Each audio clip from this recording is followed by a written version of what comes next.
that would be considered a positive provocation test. So the first one is ASI is compression, and the second one is distraction. And this is basically related to what's happening at the ASIS, okay, in terms of what I'm doing to the ASIS. Scoot just a little bit closer to me. Okay. So if I compress the ASIS, okay, is that the first one? What's first, distraction or compression? Compression. Compression. With this, I'm going to push the ASIS together. Okay, so what I'm going to do is I'm going to tell the patient, I'm going to just test this joint a little bit. I want you to tell me if this reproduces the discomfort that you come in to see me. Okay, and or if anything else is uncomfortable, I'll stop. So I'm just going to put a little pressure like that. Okay.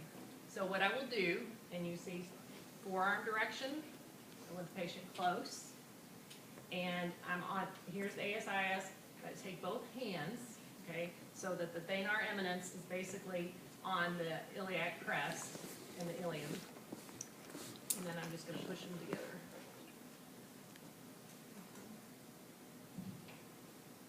And then I'm holding it for about 20 seconds. Does that bother you at all?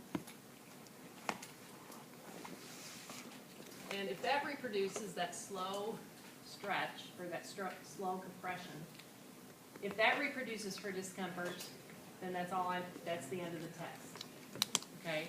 If that doesn't, the rest of the provocation is now I'm going to add a little impulse. I'm going to do a little quick stretch, okay? You doing okay? And then I do a little impulse. Boom.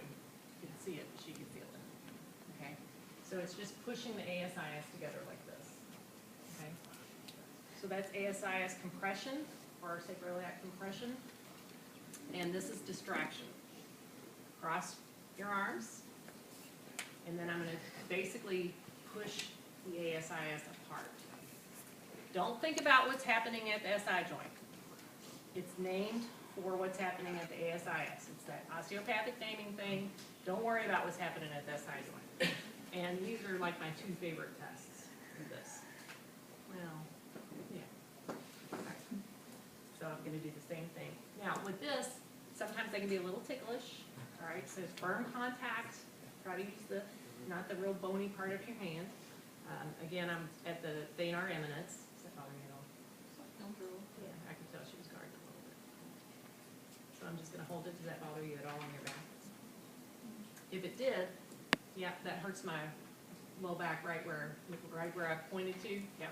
And so then that would be the end of the test. I don't need to do an impulse. But if that doesn't reproduce her discomfort, again, I'll hold it here for about 20 seconds. Stop. And then I can give her a little impulse. Okay, so that just distracts the ASIS. It's creating movement and stressing the SI joint. Okay, so practice those. Do a little impulse, and again, I would practice on someone else. Switch people.